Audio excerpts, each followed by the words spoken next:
Naoki Urasada, a famous Japanese mangaka and musician. That was unexpected. Famous for telling intricate, long-form mystery epics. If you haven't heard of his name, you've definitely heard of his work, his most famous being Monster. Wait, I haven't seen Monster. His other famous manga, 20th Century Boys. I haven't read that either. Billy Bat? Nope. Happy? Never heard of it. Asadora? I've been meaning to check that one out. What have you seen of his? It's actually surprising me that my first introduction to this legendary mangaka was this year with Pluto. I've heard anime and manga fans alike praise his work for years, and I just never took the time to check out any of his shows. It's not that I didn't have the interest or time, it was more so the commitment to Monster's episode count when all those seasonal anime were right there. But I did commit to Pluto, and well, shit. This man lives up to the hype.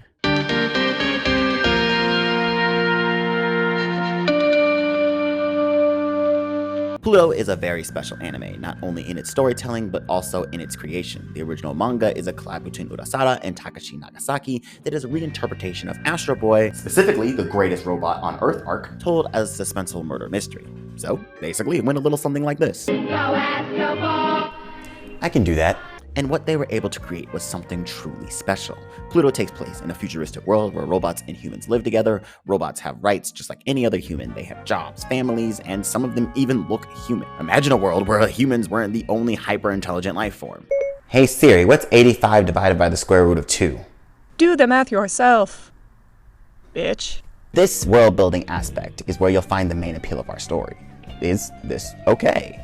Do robots, something non-human, deserve human rights? Do they even feel human emotions? And the best part is, we don't see the conflict from the eyes of the humans. No, we see it from the robots. Our story starts off following Detective 𝕽𝖈𝖈𝖎𝖘𝖙, one of the 7 most powerful robots in the world, who is so advanced you take him for a human at first. A string of murders breaks out as someone targets the other 6 powerful robots and their creators, and it's up to 𝕽𝖈𝖈𝖎𝑙 to find the killer. Throughout this, we meet the other 6 robots, and the audience discovers something really human about them. Mont Blanc is a nature-loving peacekeeper. Think of a walking robot Snorlax, who's not lazy. North number 2 finds therapy in music, and this robot can hit a note. Brando is a family man to the end of his days, but also a fighter. Think Rocky. Hercules is a veteran soldier who loves a good fight, but is also reflecting on the hardships of war. Think Rocky if he went to war. Epsilon is a pretty boy pacifist, so you already know by anime logic, he's the strongest. 𝕽𝖈𝖈𝖎𝑙 himself is a by-the-books cop who cares for his wife dearly and just needs to take a vacation. And Adam, or Astro Boy, to us in the West, is, well, what he's always been. A hero. And it's these traits that make these literal machines feel more human than the actual human characters in the show. Sort of like what Land of the Lustrous does. You know, it's not like someone made a video about that. Go watch it. This allows the story to get its message across near perfectly because you see these robots get mistreated. You catch the side remarks and microaggressions they receive from the humans, and you begin to feel for them as they smile through it all anyway. Going to get a tad bit personal here, but as someone who has experienced racism myself, most of it didn't come from bigoted people like social media will have you believe. No, most of it came from ignorant people who don't know what it's like to be a person in my skin. This is why I relate to the robots of this show so much, because the humans go on about how the robots will never truly know what it's like to be them, forgetting the fact that they themselves will never know what it's like to be a robot. And sure, you have your bigoted characters like Mr. Duncan in episode 1 and the robot KKK. Yes, you heard that right. But the mistreatment we see comes mostly from ignorant characters, people who think they understand but truly don't and end up being offensive.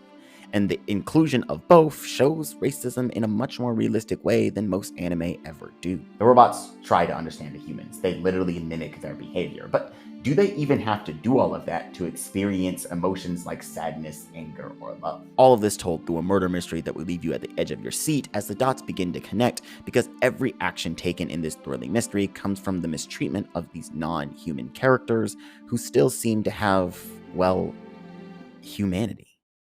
Pluto is special, not only for its well-written depiction of racism told through an unconventional lens. Like, why am I relating to a robot? Just let them have rights. Damn! Ignore the robot girl poster. That has nothing to do with this. But for its well-crafted mystery. Pluto's episodes aren't short. In fact, each one of them is at least an hour long, and there are 8 of them.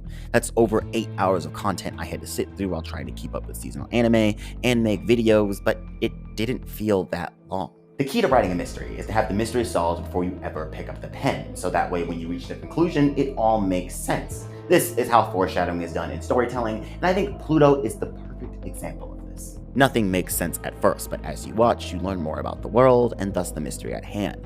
These robots and scientists aren't just random people being killed, they were instrumental in starting and participating in a whole war. A war caused by, you guessed it, racism and hatred. We love it when a story connects together. Truth be told, as early as the start of episode 3, if you pay attention, you can already guess why the culprit is doing what they're doing and how they're carrying it out. I know this because the boy solved the mystery before it was ever revealed. Someone call Sherlock, because I'm taking his job. But fear not, this is actually the mark of a well-written mystery, because even though I and probably other audience members were able to solve it, we weren't able to solve all of it. Misdirection is a giant part of mystery, and boy does Pluto make you feel like you're going left when you're actually falling down into the pits of hell the entire time. I know that analogy is cursed, but this is a good thing, trust me. The story leads you in one direction by distracting you with its central themes. You sit there one moment watching Gazette find more clues, and the next you're seeing a character pour their heart out about why they are the way they are. This works because these backstories not only misdirect the audience, but also tie into the overall story at hand while giving you some great character writing. You think this random guy that hates robots is just some side character, and then boom! Gazette shows up as his bodyguard, and these two are more closely tied than you think. You think Udon's empathic powers are to show that she's a kind character, but they're actually insight into the emotions of a pivotal character in the show. No spoilers, go watch the show. You think robots are innocent and humans are guilty, only to find out that both parties have good and bad within them. And that's only a few examples I can think of off the top of my head. If I were to deduct points from Pluto, it would be Brow, who somehow knows everything. Like, I don't know if the manga explains it better, but this guy is like Robot Jesus. He just had this shit figured out from day one. Or the North Number 2 B plot at the end of the first episode. I honestly thought the story was sweet, but for something to be that long in the first episode and not come back into play that much for the rest of the story was a little disappointing and distracting. I mean, we could have at least seen Mr. Duncan at least once again. However, the episode saved itself by the end by introducing us back to Adam. And this leads us to the final part of this video, Astro Boy himself. Pluto was written in 2003, and although it feels like the story is meant to be viewed in the modern day, the manga stands as a testament to how much has changed and how much hasn't. It's mind-blowing how a story written in 2003 can still be relevant 20 years later. It goes to show just how well executed this story is, and I think a main reason for that is Astro Boy himself. For those who don't know, Astro Boy is considered the first anime. Although it technically wasn't, it was the first anime to feature an ongoing plot and set the stage for what we know as anime today. So it was the first anime. And being able to see Astro Boy in such a modern style feels nostalgic, heartwarming even. And I think Udosara and Nagasaki knew that. Spoilers for Pluto, so use this time code to skip to this part, or just go watch the show and come back. Is without a doubt the Gazette is the protagonist of this story, but the story doesn't end with him. It ends with Astro Boy. Gazette and the other 5 powerful robots literally pass the torch to him, giving him their knowledge and memories so he can finally stop Pluto and Bora for good. Why? This story may not have started with Astro Boy, but its creation did. This little robot has done more for anime than any character ever will, because without him we wouldn't be here watching this show in the first place. Most of us probably weren't even alive in 1963, but we still feel the effects of the anime even now. Astro Boy is the blueprint. Even if you've never seen a single episode, manga chapter, TV special, or remake movie, you know who this character is. So ending it off with him only makes sense. It's literally a callback to what we all know, what we're familiar with. Showing us that our hero was never alone, giving a spotlight to other lesser-known characters in his verse, while keeping that nostalgic feel every time he shoots those rockets out of his feet. And then Astro Boy, no, Adam, is the character that sends us off. A homage to what he and Osamu Tezuka started all those years ago in 1963. Pluto teaches us how to hate. It teaches us how to feel sadness. It teaches us how to love, how to be different, and most of all, it teaches us what anime is truly about. Expressing the human experience through fantastical storytelling. And you know what else does something similar? Landed Illustrious, so you should go watch this video on it right here. And if you want more influential titles like Astro Boy, then you should check out this video where I tell you that the big 3 of Shonen Jump didn't influence as many anime as you think. Thank you to our Patreons, and thank you for watching.